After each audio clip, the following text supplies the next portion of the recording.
তাআলা না বলছেন আব্বা জান না আমি যাব না, আপনি যেহেতু কাঁদছেন আপনার মনে ব্যথা, আমি যাব না।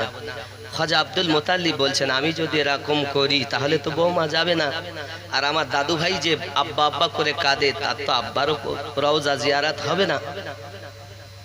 তো উনি বলছেন বৌমা চিন্তা নেই, তুমি যাও মা, তুমি যাও। দাসী উম্মে আয়মানকে সঙ্গে নিলেন, শিশু মোস্তাফা আম্মা জানের সঙ্গে দাসী আর একটাতে, যেই কিনা আপনার উঠেছে উটনির ওপরে, হে বাবাজি আমার, উটের ওপরে যেই না উঠেছেন আমেনা রওনা দিবেন, ইতিমধ্যে খাজা আব্দুল মুতাল্লিব বেহুশ হয়ে জমিনে পড়ে গিয়েছেন। চট করে আম্মা আমিনা উটনি থেকে নিচে নেমে গেলেন, নামার পরে শ্বশুর আব্বাকে আপনার নিজের জাং মোবারকের উপরে মাথা রাখলেন, রেখে মাথায় আপনার পানি দিচ্ছেন, হাত বোলাচ্ছেন। অনেকক্ষণ পর যখন হুঁশ ফিরে এলো সঙ্গে সঙ্গে বলছেন আব্বাজি আপনার এই হালাতে আমি আমেনা চলে যেতে পারি না, আমি থাকতে চাই। এ যুবক কি জানি এটাই খাজা আব্দুল মুতাল্লিবের শেষ সাক্ষাৎ বৌমার সঙ্গে। আল্লাহ পাকের খেলা নবী দো জাহান সাল্লাল্লাহু আলাইহি ওয়াসাল্লামের আম্মাজি শ্বশুর আব্বাকে বলছেন আব্বা জান আমি যেতে চাই না, আপনার এই হালাতে আমার মন চায় না, মন সরে না। খাজা আব্দুল মুতাল্লিব বলেন আমি যদি এমনি করে কাঁদতে থাকি আমার বৌমা বুঝি যাবে না। জোর করি বললেন বৌমা তুমি যাও, বেশি দেরি করবে না, তোমার আশায় আমি পথে থাকবো, তোমার আশায় আমি পথে থাকবো, কারণ তুমি ছাড়া আমার আদর করার মতো আর কেউ নাই তোমার মতো। হযরতে আব্দুল মুতাল্লিব রাদিয়াল্লাহু তাআলা আনহু আপনার বৌমাকে বিদায় দিলেন। বৌমা আবার আপনার কিনা শ্বশুর আব্বার কদম বুসি করে বিদায় নিয়ে যেই না আপনার উটের উপরে উঠে চেপেছেন, খাজা আব্দুল মুতাল্লিব যতদূর দেখতে পান, যতদূর চোখে দেখতে পান বৌমাকে দেখতেই আসেন। যত সময় পাহাড়ের আড়াল না হয়েছে তত সময় আব্দুল মুতাল্লিব বৌমাকে দেখতেছে।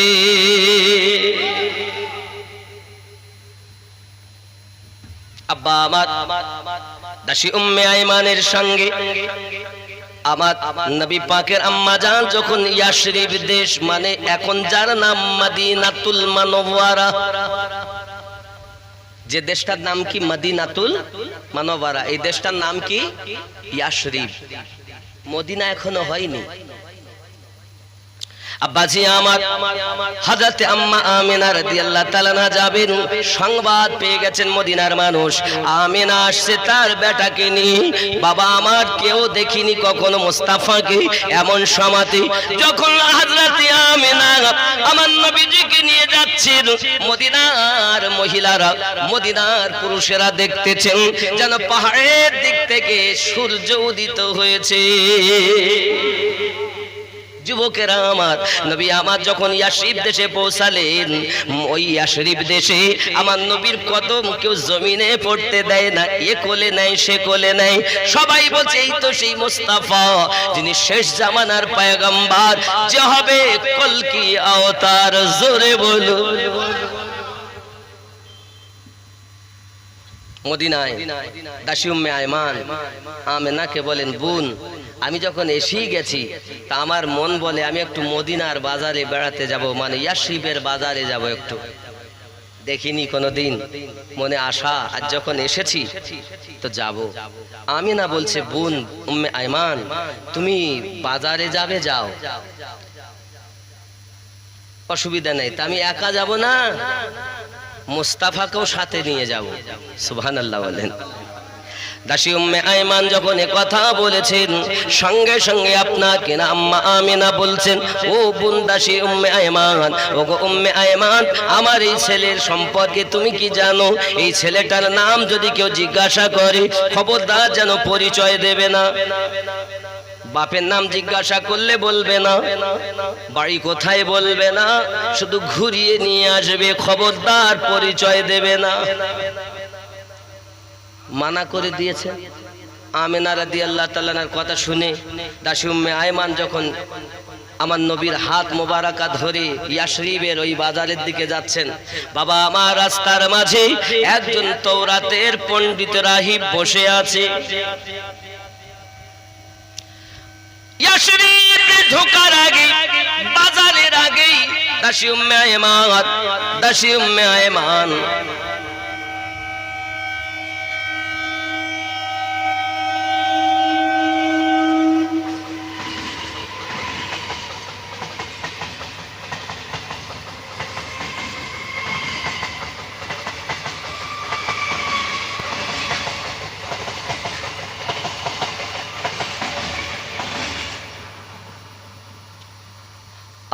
आप दोनों जहां में नजर आया ही नहीं, आप दोनों जहां में नजर आया ही नहीं, क्योंकि अल्लाह ने और कोई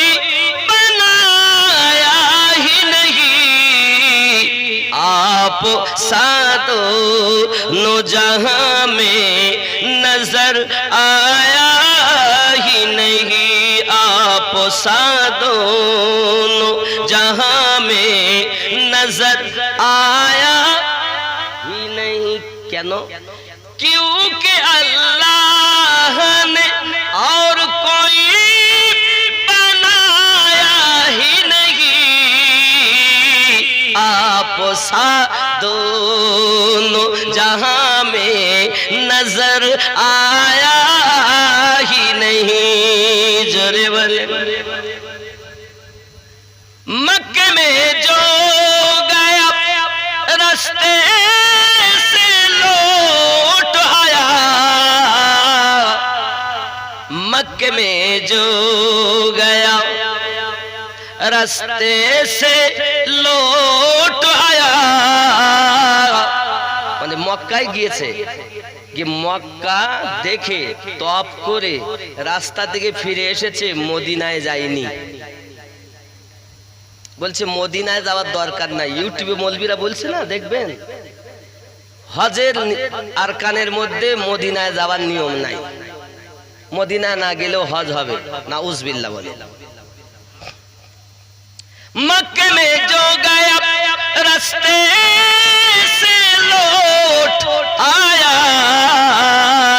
वो ये समझे कि उसे आका ने बुलाया ही नहीं, ये वो समझे कि उसे आका ने बुलाया ही नहीं, आप दोनों जहां में नजर आया ही नहीं।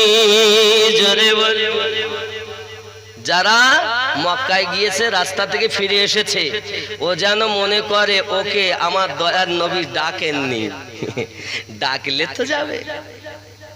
খেয়াল করেন महबूब मुहीब का दो जहां में नहीं कोई सानी, महबूब मुहीब का दो जहां में नहीं सानी, एक का जिस्म नहीं और एक का साया ही नहीं, एक का जिस्म नहीं और एक का साया ही नहीं, आप दोनों जहां में नजर आया ही नहीं। जोरे बोले महबूब আমার নবী আর মুহিব হলো আল্লাহ, ঠিক কি না? দো জাহাঁ মে মানে এ জগৎ পর জগত কোনো জোড়া নাই, সানি অর্থ জোড়া নাই। আল্লাহর মতো কোন আল্লাহ আছে? আল্লাহর মতো আল্লাহ নাই। নবীর মতো কোন নবীও একজনার দেহ থেকে তিনি পাক, দেহ নাই, আল্লাহ দেহ থেকে পাক, আর আমাদের নবী ছায়া থেকে পাক। জোরে বলেন।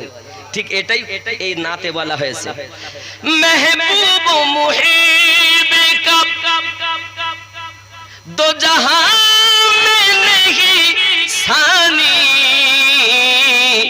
एक का जिस्म नहीं और एक का साया ही नहीं।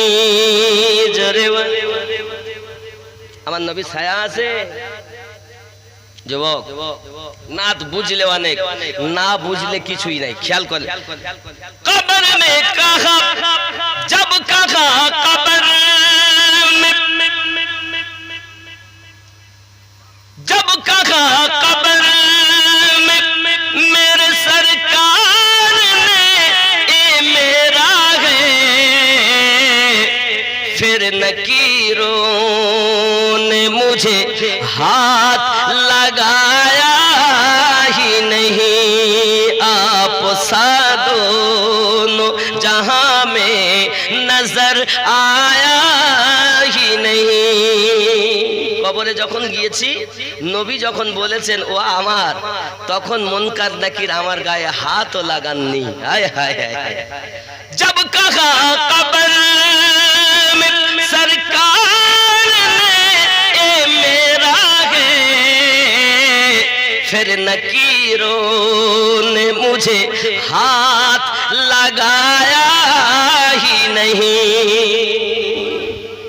নবী যদি একবার বলে দেন, কবরে প্রশ্ন হবে না, মা কুনতা তাকুলু ফি হাক্কি হাজার রাজুল, এই ব্যক্তি সম্পর্কে তোমার কি ধারণা? প্রথম প্রশ্ন তো আমার উত্তর রব্বি আল্লাহ, দ্বিতীয় প্রশ্নের উত্তর হলো আমার দ্বীন ইসলাম, তৃতীয় প্রশ্ন নবী সম্পর্কে ইনি কে। তা আমি যদি বলি নবী আমার, আর নবী যদি বলেন আমি চিনি না, তাহলে কাজ হবে? এই কথা বলেন। তাই নবী যদি একবার বলেন যে আমার, তাহলে মুনকির নাকির আর হাত লাগাবে না। জোরে বলে।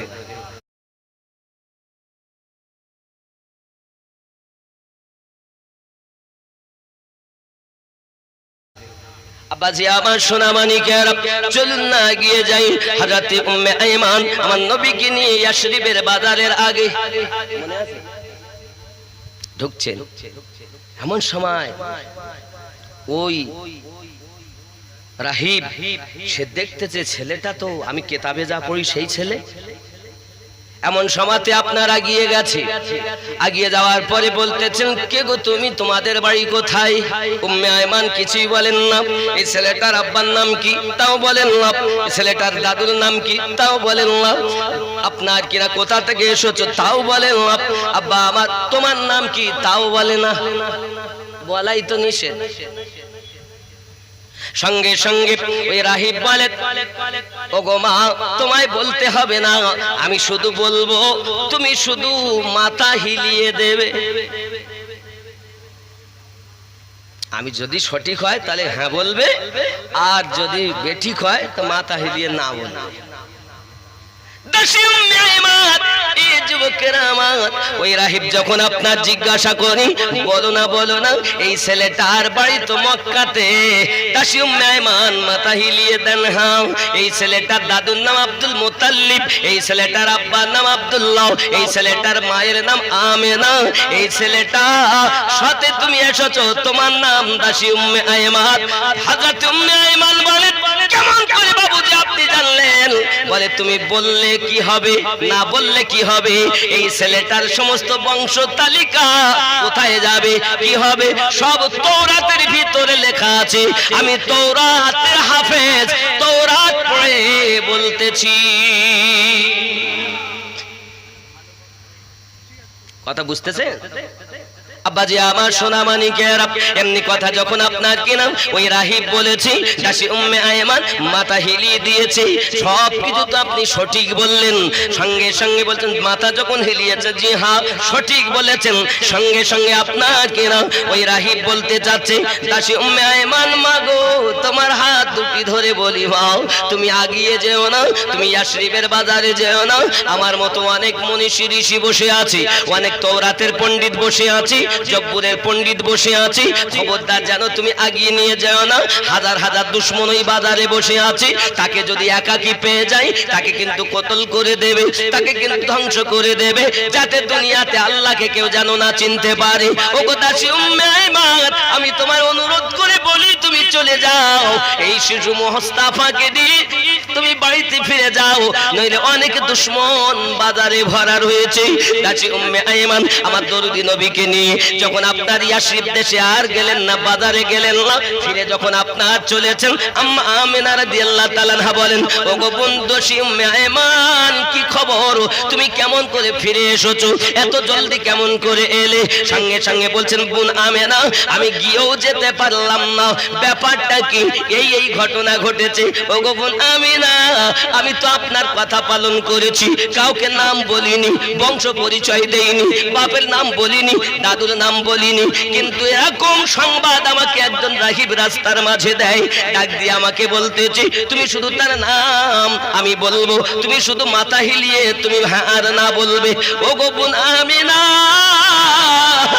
আমি শিশু মুস্তাফা দাদুর নামও বলিনি, আব্বার নামও বলিনি, আমি কিছুই বলিনি, কিন্তু সে অটোমেটিক সব কিছু বলেছে। আমি জিজ্ঞাসা করলাম, বাবুজি আপনি কিভাবে এগুলো জানলেন? উনি বলেন, আমি তওরাতের হাফেজ, তওরাত দেখে দেখে বলতেছি।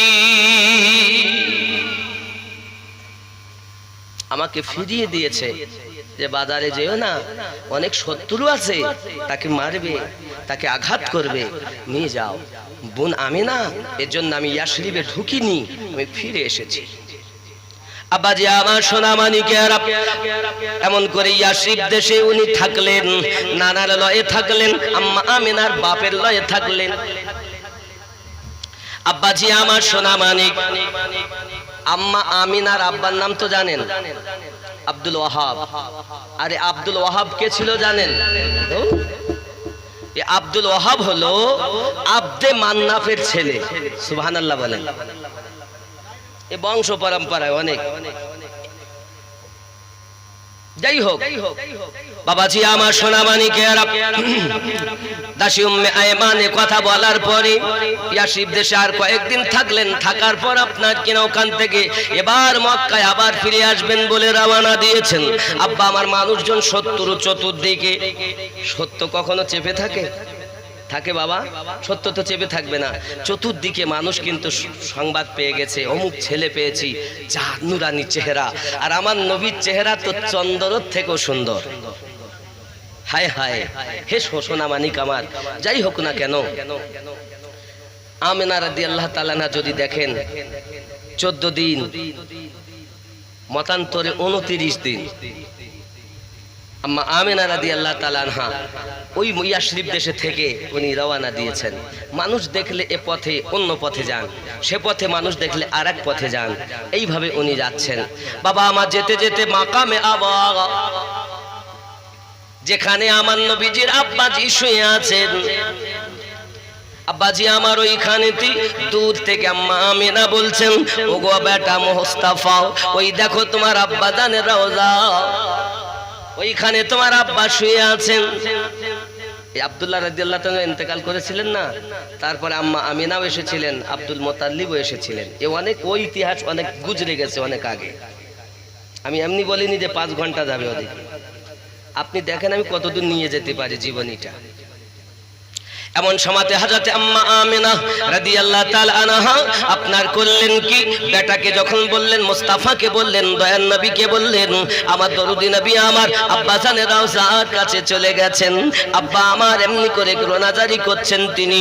ও সোনা মানিকেরা আমার, এমনি করে দূর থেকে আম্মা আমিনা রাদিয়াল্লাহু তাআলা আনহা দাসী উম্মে আইমানকে বলছেন, দাসী উম্মে আইমান আমার কাছে এসো। দাসী উম্মে আইমান যখন কাছে এসেছি, বলছি, দাসী গো আমার শরীরটা ভালো করতেছে না, আমাকে একটু ধরো। ও বাবাজিরা আমার, এমন সময়তে উনি যখন ওইখানেতে বসে পড়েছেন আর হেলান দি চোখটা একটু এটে এসেছে, হঠাৎ করে দেখতেছেন রওজার উপরে খাজা আব্দুল্লাহ আমনাকে হাতছাউনি দিয়ে ডাকতেছে ও সোনা মানিকের। আর যদি কোনো মিলিত ব্যক্তি হাতছাউনি দিয়ে ডাকে এটাই হলো মৃত্যুর লক্ষণ। ও যুবক সোনা মানিক, এমনি করে আম্মা আমিনা রাদিয়াল্লাহু তাআলা আনহা যখন দেখলেন তার স্বামীকে, মনটা বড় খারাপ হয়ে গেল, ঘুম তো ভেঙে গেল। সঙ্গে সঙ্গে মুস্তাফাকে ডাকতেছি, ও দাসী উম্মে আয়মান, আমি তোমাকে কয়েকটা উপদেশ দিয়ে যাই, শোনো। তুমি যেন মনে হয় আমি আর বাঁচবো না, আর ফিরে মনে হয় মক্কাতে যাব না। তুমি বাড়ি যাবে, আমার শ্বশুর আব্বাকে মদিনার সমস্ত ঘটনাগুলো শোনাবে, ইয়াসরিব দেশের ঘটনাগুলো শোনাবে। ও দাসী উম্মে আয়মান, তোমার কাছে আমার আবদার, আমার ছেলে মুস্তাফাকে যেন কোনোদিন খেলতে দিও না। তুমি তত সময় যেন খেও না যত সময় আমার এতিম মুস্তাফা না খাবে। বলো তুমি আমার সঙ্গে কথা দিলে কি নাও? এ দাসী উম্মে আয়মান, আমি কাকে বলে যাব, কার কাছে সঁপে যাব? আমি তোমার কাছে আমার বেটা মুস্তাফাকে সঁপে দিয়ে যাচ্ছি। এ দাসী উম্মে আয়মান, আমার শ্বশুর আব্বাকে সমস্ত ঘটনাটা খুলে খুলে বলবি।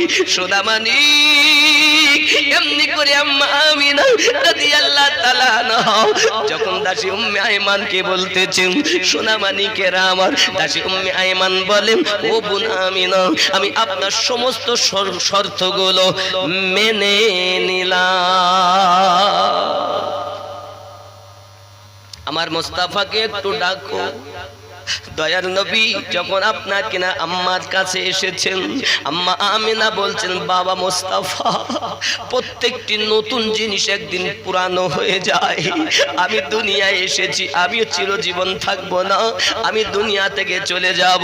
ওগো মুস্তাফা শুনে নাও বাবা, তুমি যেন কখনো খেলতে যেও না বাবা। কেন মা? খেলতে যাব না। খেলতে যখন যাবে বাবা, অনেক কথা, আল্লাহ পাক তোমাকে খেলার জন্য দুনিয়ায় পাঠাইনি। হযরত আমিনা বলে, ওগো বেটা মুস্তাফা, তুমি দুঃখ করো না, তোমার দাদুর কাছে যাবে আর পুরো সব কিছু খুলে খুলে বলবি। দাদুর কাছে থাকবে, দাদু যেভাবে তোমাকে চালায়, যাদের কাছে রাখে তাদের কাছে থাকবে। বাবা বলো তুমি খেলতে যাবে না? শিশু মুস্তাফা বলেন, আম্মাজি না না, আমি খেলতে যাব না। বেটা মনে হয় আমি আর বাঁচবো না।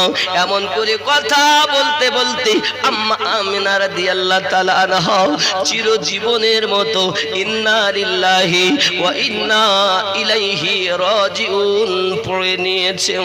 দয়াল নবী ছোট বালকের মতো এত চিৎকার মেরে কেঁদেছিলেন, এত কান্না কেঁদেছিলেন রে বাবা, যেটা কবিরা লিখতেছে। বাবা শিশু নবী মায়ের পাশে বসে বসে কাঁদে রে, আর শের পায়া হিলে রে। দয়ার নবী মায়ের পাশে বসে বসে কাঁদে রে, আর শের পায়া হিলে রে। বাড়ি গিয়ে কাকে আমি ডাকিব? দয়াল আম্মা, কে বা আমায় কোলে নিবে, কে বা দিবে মুখে চুমা। গর্ভে এতিম পিতা হারা মাও গেল চলে রে, আর শের পায়া হিলে রে। দয়ার নবী মায়ের পাশে বসে বসে কাঁদে রে, আর শের পায়া হিলে রে।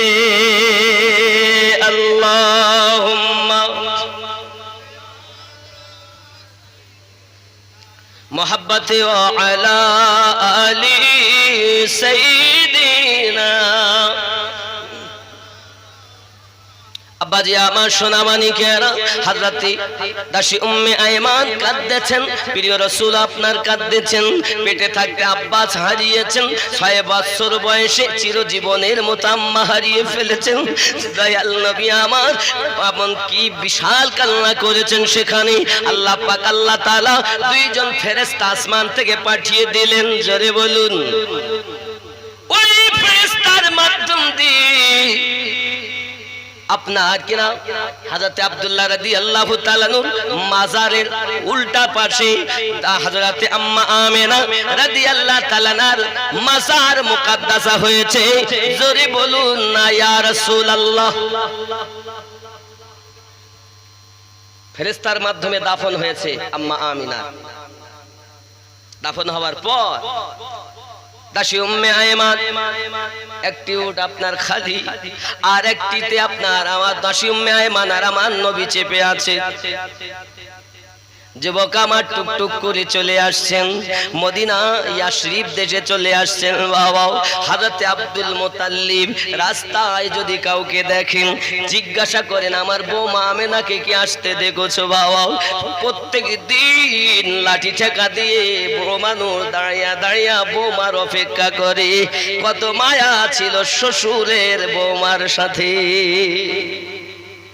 যুবক হযরত আব্দুল মুত্তালিব রাদিয়াল্লাহু তাআলা আনহু এমনি করে কান্না করতে করতে আপনার কিনা তার চোখের হালাত অবস্থা অন্যরকম হয়ে গেছে। বাবা হযরত দাসী উম্মে আয়মান পৌঁছালেন। নবী পাক যখন পৌঁছে গেলেন, পৌঁছে যাওয়ার পরে দাদুর কাছে পৌঁছি আপনার দাদু গায়ে হাত দিচ্ছেন। বাবা তোমার দাদুর সাথে বলবে, কিন্তু খুব ধৈর্য ধরে আস্তে আস্তে বলবে।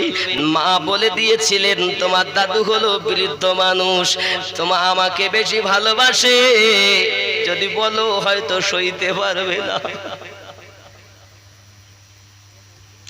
নবী আমার দাদুর কাছে পৌঁছিয়েছেন।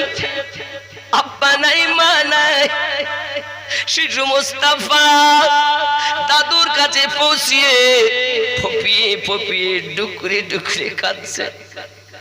দয়াল নবীর দাদুজি আমার দরুদি নবী পাকের গায়ে মাথায় হাত দিয়ে বলে বাবা এই দাদু ভাই মুস্তাফা বলতে হবে না, বুঝতে পারছি আমার বৌমাকে আনতে পারুনি। শ্বশুর আব্বা কাঁদে, যুবক আমার হযরত আব্দুল মুত্তালিব রাদিয়াল্লাহু তাআলা আনহু আমার রাসূলে পাক সাল্লাল্লাহু আলাইহি ওয়াসাল্লামের বরকতে আবার চোখের দৃষ্টি ফিরে পেলেন। জোরে বলুন নবী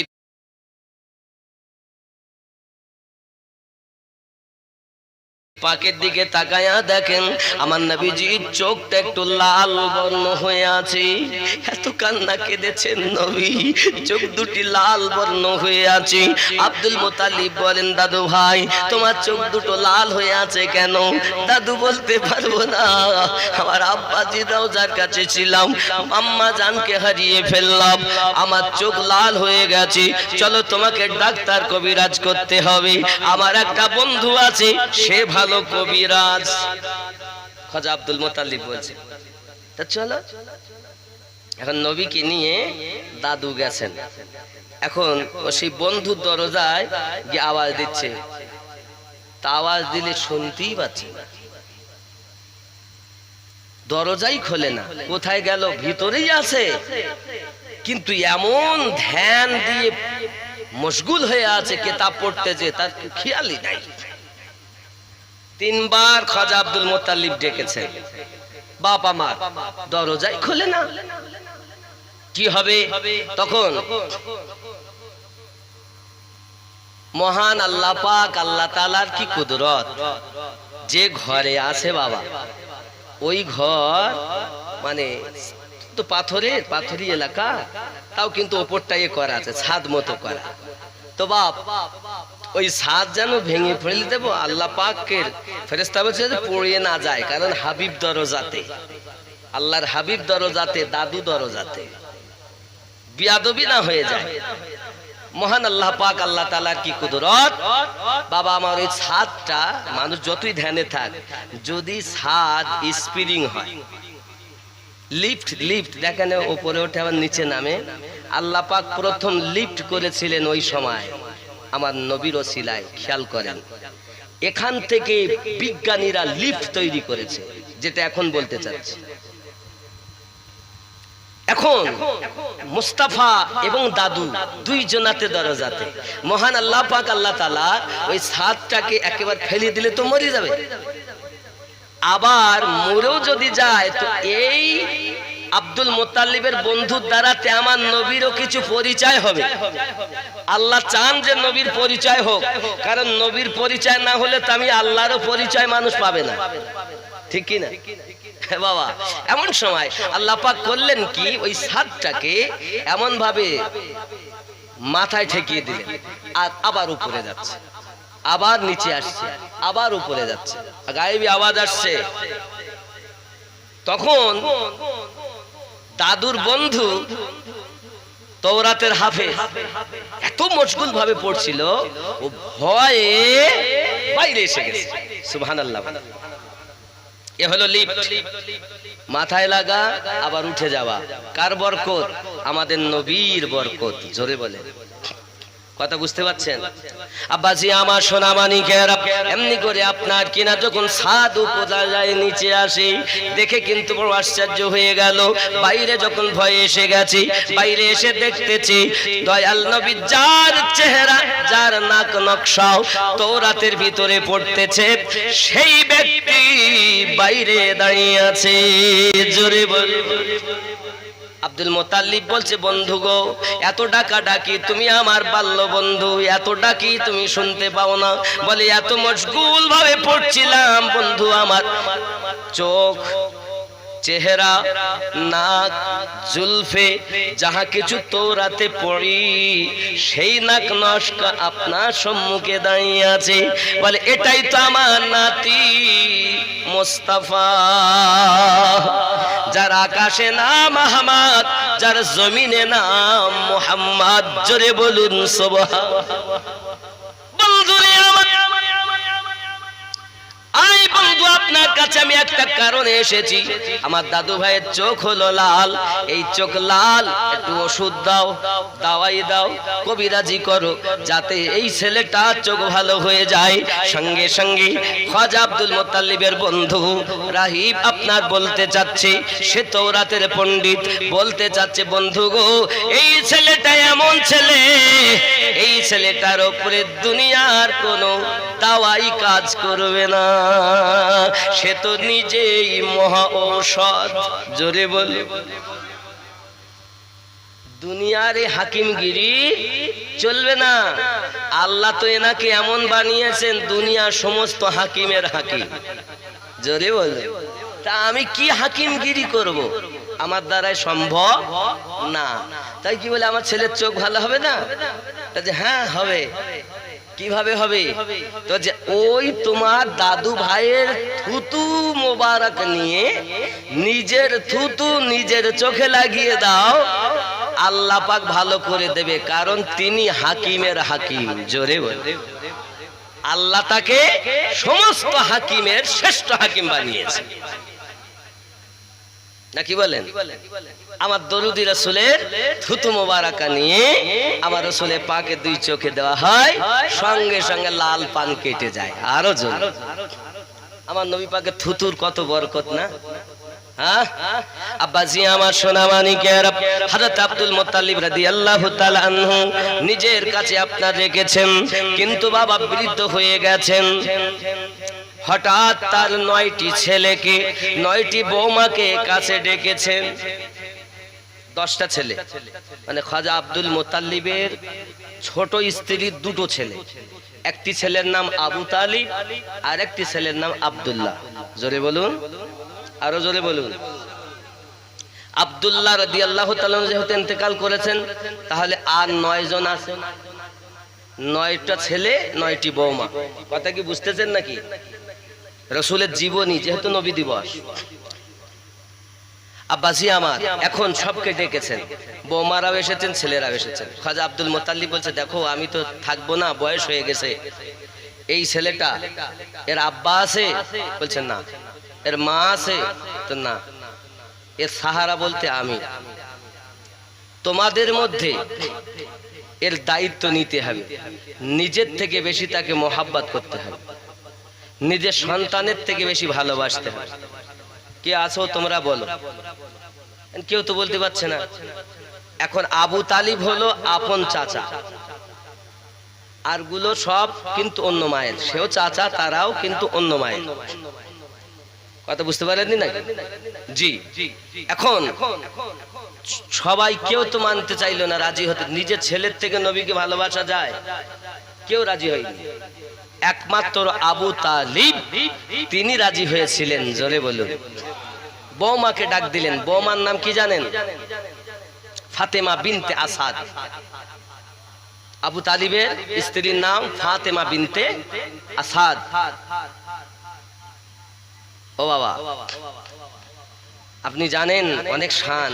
ফাতেমা বিনতে আসাদ, তাকে ডেকে আবু তালিব বলছেন, বৌমা, আমার দাদু ভাইকে যেন কোনো রকম কষ্ট দিয়ে না, নিজের সন্তানের থেকে ভালোবাসতে পারবে বেশি। ফাতেমা বিনতে আসাদ বলেন, আব্বাজান আপনি দোয়া করেন, আমি ফাতেমা বিনতে আসাদ নিজের সন্তানের থেকে, নিজের জীবনের থেকে মুস্তাফাকে বেশি মোহাব্বত করব। জোরে বলুন সুবহান আল্লাহুম্মা।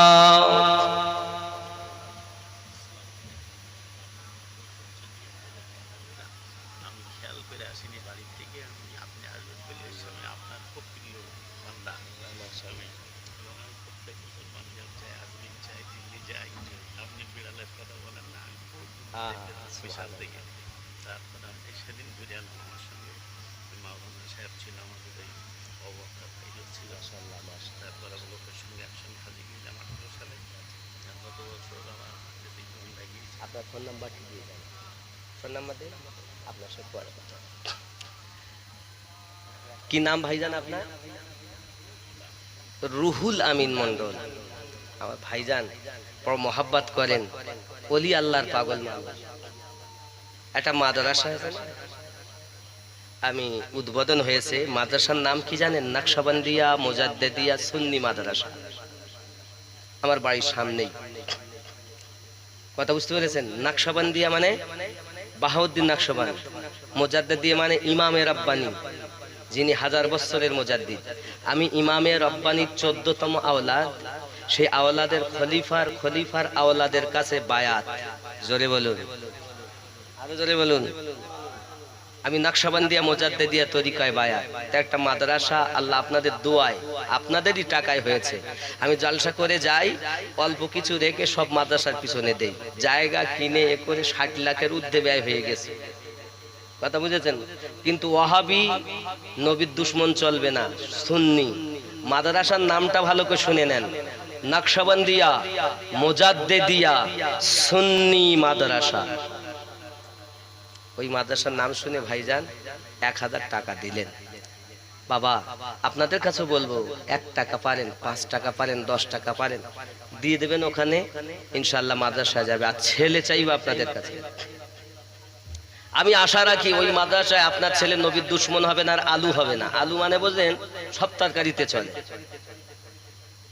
ও ডালেও চলে, গোশও চলে,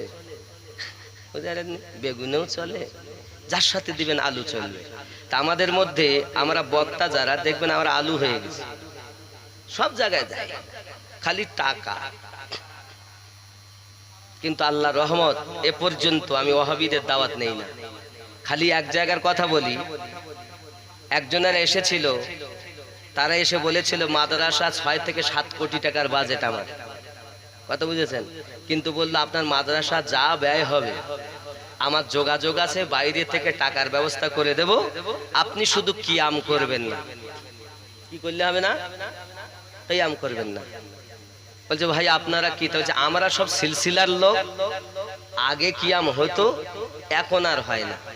2 জন মাদ্রাসার শিক্ষক, একজন মুফতি সাহেব এসেছে, আর একজন মানে 2 জন মুফতি, একজন মাওলানা, আর একজন ওখানকার হাজি। 4 জন এসেছে আমার বাড়ি। ওই ছেলেটা সাক্ষী আছে, ওই বসে আছে সাক্ষী। আমি বললাম বাপ, ওরা বসেছিল 2 ঘন্টার মতো, 25,000 টাকা আমার নজরানা দেবে আর মাদ্রাসা করে দেবে। আমি যদি একবার কিয়াম না করতাম তাহলে আমার কি যায় আসে যেত? 25,000 হইতো আর মাদ্রাসাটা হয়ে যেত, নাকি বলে? কিন্তু 2 ঘন্টা পরও তাদেরকে বললাম আমি আমার নীতি থেকে দূরে সরতে। যারা সিলসিলার দাবিদার, তারপরও সেখানে আজ কিয়াম নাই, তার জন্য দায়ী কারা? আমরা না? এই আমরা নয়, আমরা যারা বক্তা আমরা স্বার্থ পেয়ে চলে যাই। অনেকে দেখতে এই জায়গায় কিয়াম হয় না, তবে যে আমাকে মাঝখানে দেবে, ফার্স্টে দিলেও কিয়াম করবো, লাস্টে দিলেও করবো। কিয়াম নাই তো তোদের দাওয়াত 1 কোটি টাকা দিলেও আমিনউদ্দিন তোদের দাওয়াতে নাই।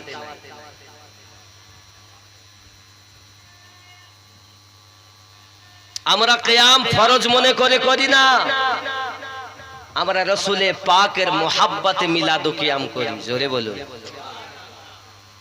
আমার কথা রাগ করছেন বাবা? যাই হোক, একটু দরুদ শরীফ আল্লাহুম্মা রেখে দাও। وعلى آل سيدنا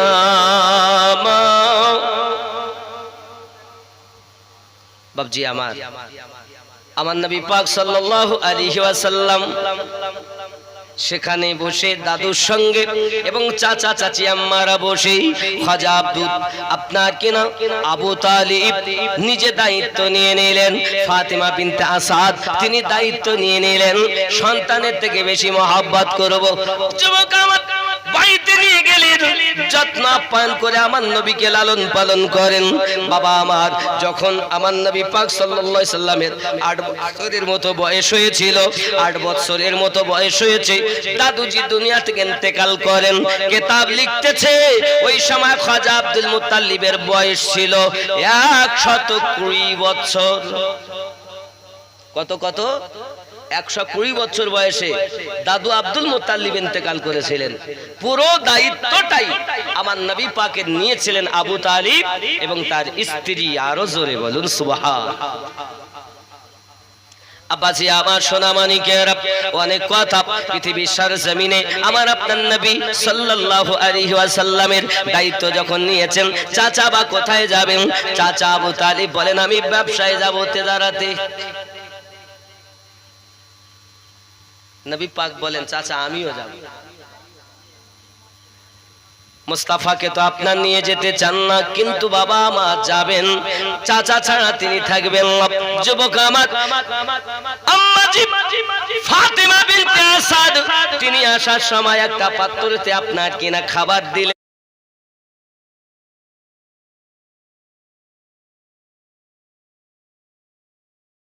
ভরে একটা পাত্রে, কেটলি মনে করুন, টিফিন বাক্স মনে করুন, একটা পাত্রে খাবার দিলেন। মুস্তাফা রাস্তায় যাবে, ক্ষুধা লাগলে খাবে, আরো কিছু খাবার দিলেন আমার মুস্তাফা যেন কষ্ট না হয়।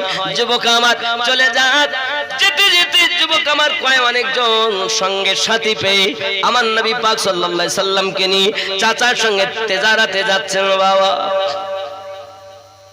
তেজারাতে যেতে যেতে আপনার এক জায়গাতে আপনার দেখা যায় অপেক্ষা করেন, ওইখানেতে সবাই এসে অপেক্ষা করে, একদল কাফেলা ওইখানেতে আপনার অপেক্ষা করে।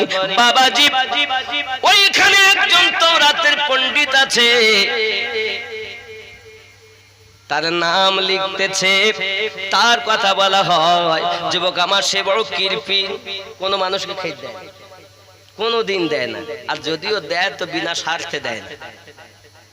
বুঝতে পেরেছেন? তার নাম লিখছে বহিরা। বুঝতে পেরেছেন?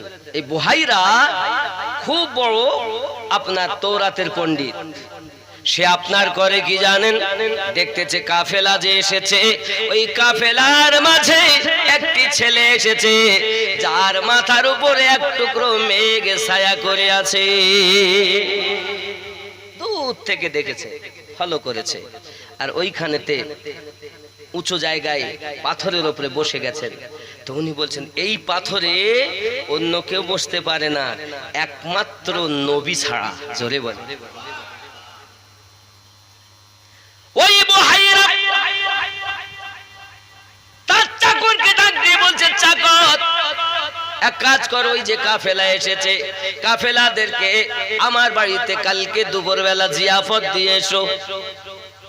কি মোটে খাইতে দেন আমার মালিক?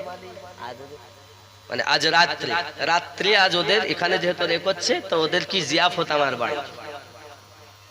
সকাল হলে আবার রওনা দেবে, তো রাত্রেই আমার বাড়িতে খাওয়ার দাওয়াত। আমার মনিব, আপনি জীবনে কাউকে খেতে দেন না, আজকে কি ব্যাপার? আমি কখনো দেখিনি আপনাকে। তাতে বিনা মতলবে দেইনি, তুই আগে দাওয়াত দিয়ায়, ওরা আসুক, তোকে পূর্ণিমার চাঁদের থেকে সুন্দর একটা ঘটনা বা নূর দেখাবো। কথা বুঝেছেন বাবা আমার? এখন অপেক্ষায় আছে, খাওয়া দাওয়ার ইন্তজাম সবকিছু তৈরি করে জিয়াফত দিয়ে এসেছেন। জিয়াফত যখন দিয়েছেন, দাওয়াত যখন দিয়েছেন, ওরা আসবে। এমন সময় আবু তালিব বলেন, মুস্তাফা জি চাচাজি, তুমি এখানে বসে সামান পাত্র চকি দাও, আর তোমার আসার সময় তোমার আম্মা যে কেটলিটা দিল ওই পাত্রটা দাও, আমি আসবো খেয়ে আর তোমার জন্য খাবার নিয়ে আসবো। কথা বুঝেছেন?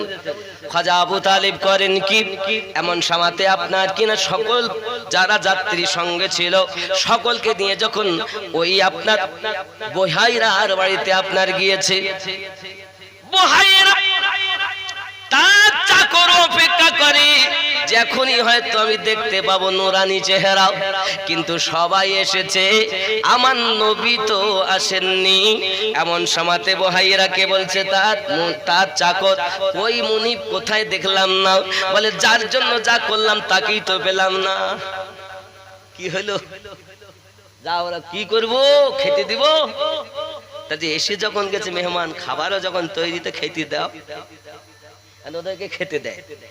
তার মধ্যে একজন বলছে খাওয়া দাওয়া হয়ে গেছে, বলছে আল্লাহ তুমি খাওয়াইছো, আমরা খেয়েছি, আমার রুজি ছিল আমি খেয়েছি। তখন বহাইরা বলছে খাওয়ালাম আমি, আর আমার নাম না বলে তুই বলছিস নসিবে ছিল খেলাম। এই গিয়ে তো একদম পকপক হয়ে গেছে।